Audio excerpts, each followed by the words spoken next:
आजादी के 75 साल के 75 कहानियों में आज आपको बताएंगे उड़ीसा के उस समूह के बारे में जो युद्ध के समय राजा को सैन्य सेवाएं प्रदान किया करते थे और जिन्होंने अंग्रेजों पर हमला किया था।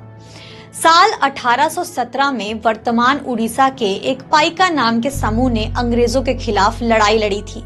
अंग्रेजों के खिलाफ इस लड़ाई को पाइका विद्रोह का नाम दिया गया। यह विद्रोह बख्शी जगबंधु के नेतृत्व में लड़ी गई थी।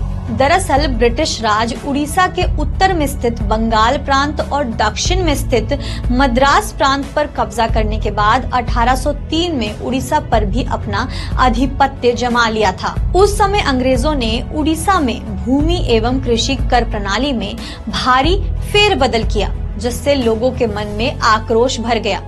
पाइका मूलतः भुवनेश्वर के पास खुदरा के किसानों का असंगठित सैन्य दल था, जो युद्ध के समय राजा को सैन्य सेवाएं प्रदान किया करते थे, जबकि बाकी समय में खेती किया करते थे।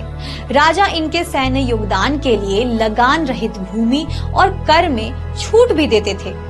जब साल 1803 में अंग्रेजों ने उनके जमीन पर लगान वसूलने का फैसला किया, तो पाइका समूह ने अंग्रेजों के खिलाफ विद्रोह कर दिया।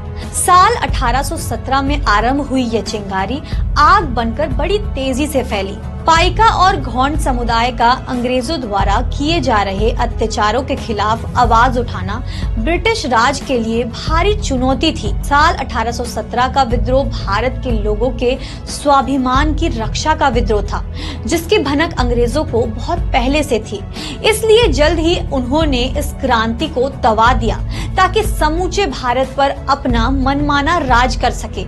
ऐसी खबरों के लिए हमारे साथ बने रहें जी मीडिया के डिजिटल प्लेटफॉर्म पर।